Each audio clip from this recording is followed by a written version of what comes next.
날마다 행복한 묵상 요한일서 14번째 영원한 생명입니다. 하나님 말씀은 요한일서 5장 13절에서 21절까지의 말씀입니다. 내가 하나님의 아들의 이름을 믿는 너희에게 이것을 쓴 것은 너희로 하여금 너희에게 영생이 있음을 알게 하려 함이라. 그를 향하여 우리의 가진 바 담대한 것은 이것이니 그의 뜻대로 무엇을 구하면 들으십니다. 우리가 무엇이든지 구하는 바를 들으신 줄을 안즉 우리가 그에게 구한 그것을 얻은 줄을 또한 아느니라. 누구든지 형제가 사망에 이르지 아니하는 죄를 범하는 것을 보거든 구하라. 그러면 생명에 이르지 아니하는 범죄자들을 위하여 저에게 생명을 주시리라. 사망에 이르는 죄가 있으니 이에 대하여 나는 구하라 하지 않노라. 모든 불의가 죄를 대 사망에 이르지 아니하는 죄도 있도다. 하나님께로서 난 자마다 범죄치 아니하는 줄을 우리가 아노라.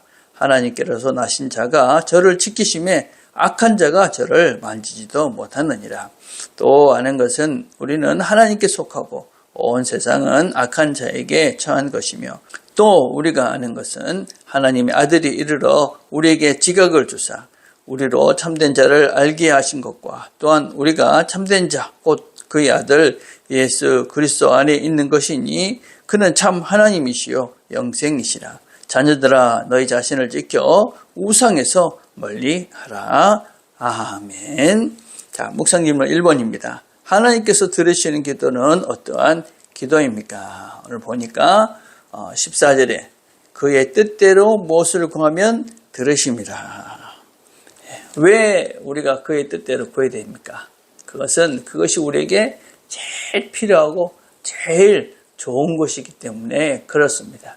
우리의 어떤 제한된 생각과 어떤 우리의 욕망과 욕심으로 구하는 것들, 여러분 그것이 이루어지기를 기대하는 것보다는 정말 하나님의 뜻이 이루어지기를 위해서 우리가 기도해야 되는 것이죠. 그래서 나의 뜻대로 마시고 하나님의 뜻대로 되길 원합니다 라고 기도하는 것은 정말 우리에게 절박하고 절실한 기도다라고 할 수가 있습니다. 여러분 우리의 뜻대로 되면 정말 나중에 후회되는 것이 많지 않았습니까? 그래서 우리가 무엇이라고 기도해야 되는 것이냐면 하나님의 뜻대로 되기를 원합니다.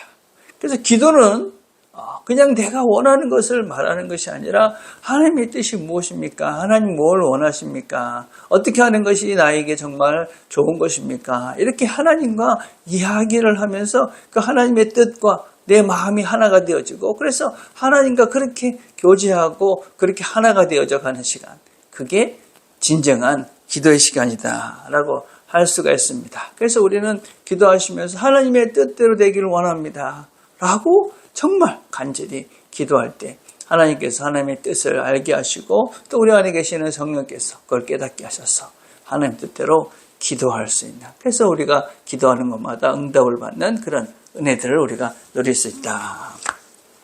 자, 2번입니다. 18절의 말씀의 의미는 무엇입니까? 그리스도인들은 죄를 짓지 않는다는 말일까요? 오늘 18절에 보니까 하나님께로 난 자마다 범죄치 아니한다. 또 하나님께서 난 자는 하나님께서 저를 지키시기 때문에 저를 만지지도 못한다. 그렇게 말씀합니다. 범죄치 않는다. 죄를 짓지 않을 수 있다. 우리는 죄를 짓지 않을 수 있습니다. 그런데 죄를 짓습니다. 그렇죠? 근데 이거는 본질적으로 조금 다른 이야기입니다. 우리가 윤리적으로 도덕적으로 이 땅을 살면서 죄를 안 짓는 자는 아무도 없습니다. 그런데 조금 더 근본으로 들어가면 죄라는 것이 무엇인가 하는 것입니다. 단지 윤리 도덕적인 문제인가? 그런 것이 아닌 것이죠. 죄라는 것은 하나님과 분리되고 단절된 상태를 말합니다. 그래서 나의 어떤 무지, 또 나의 어떤 윤리 도덕적인 그 연약함, 그런 것들 때문에 우리가 죄를 지을 수는 있습니다. 그럼에도 불구하고 하나님은 우리를 하나님의 손에서 또 하나님과의 관계들 속에서 하나님을 떠나지 않도록, 하나님과 멀리 떨어져 가지 않도록 우리를 붙잡고 그렇게 가시는 것이죠. 그래서 하나님과 함께하는 삶, 그게 우리가 사단이 우리를 어떻게 할 수 없는 그런 죄를 짓지 않게 하는 하나님의 시간이다라고 할 수가 있습니다. 그래서 우리는 결국은 사단이 우리를 그 하나님과의 관계들 속에서 원리할 수 없기 때문에, 그걸 단절시킬 수 없기 때문에 하나님 우리를 보호하시고 지키셔서 결국은 승리할 수밖에 없는 존재들이 우리들이다. 결국은 그래서 우리는 죄를 짓지 않고 하나님과 함께 이거를 걸어갈 수 있는 자들이다. 그렇게 지금 요한은 우리에게 강력하게 얘기를 하고 있는 것입니다. 3번입니다. 요한이 우상에 대한 말씀으로 서신서를 마무리하는 이유는 무엇일까요? 여러분, 우상이 무엇입니까? 우상은 첫째는 무엇보다도 하나님보다 더 높은 것으로 생각하고 그것을 섬기는 것이 우상입니다. 하나님보다 우선하는 것. 또 두 번째는 하나님이라고 착각하고 섬기는 것. 그것이 또 우상이 될 수가 있는 것이죠. 그래서 우리는 이 요한이 마지막으로 무슨 얘기를 하는 것입니까? 우상. 결국은 하나님이 아닌 다른 곳에 우리의 마음을 두고 그것을 쫓아가는 인생.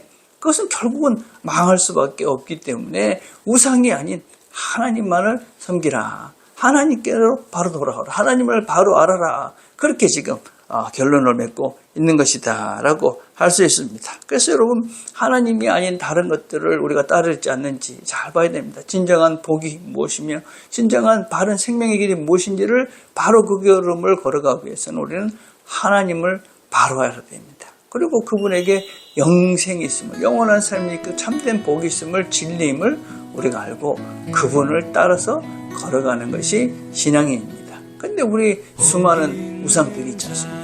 그래서 우리가 그 우상을 따라서 섬기다 보니 어느새 우리도 모르는 사이에 패망의 길에 접어드는 많은 사람들을 봅니다. 그래서 요한이 결론을 우상에서 멀리하라. 하나님이 아닌 것에 마음을 두지 마라. 그렇게 결론을 맺고 있습니다. 우리의 마음이 어디에 가 있습니까? 하나님과 하나됨, 하나님의 뜻. 우리가 그렇게 하나님과 함께 이 길을 걸어갈 때 하나님 주시는 이 땅에서 영생을 누리며 살 수 있는 저와 여러분이 될 것입니다. 오늘도 하나님이 주시는 이 기쁨, 영생에 대한 소망으로 이 하루를 살아가시는 저와 여러분 되기를 간절히 바라겠습니다. 그래서 오늘 함께 드릴 기도는 우상에서 멀리하는 삶이 되도록 기도했으면 좋겠습니다. 기도하겠습니다. 하나님 감사합니다. 오늘도 함께 말씀을 들었습니다. 들은 말씀을 잘 간직하고 오늘도 우리와 늘 함께 하시며 우리를 도우시는, 우리 속에 함께 하시며 이끌어 가시는 그 성령 하나님의 음성을 우리가 잘 듣고 우상에서 멀리하며 하나님만을 따라가며 순종하며 영생의 걸음들을 잘 걸어가는, 영생을 선물로 주신 그 하나님의 그 길을 잘 따라가는 우리 모두가 되도록 은혜를 베풀어 주시옵소서. 예수님의 이름으로 기도드립니다. 아멘.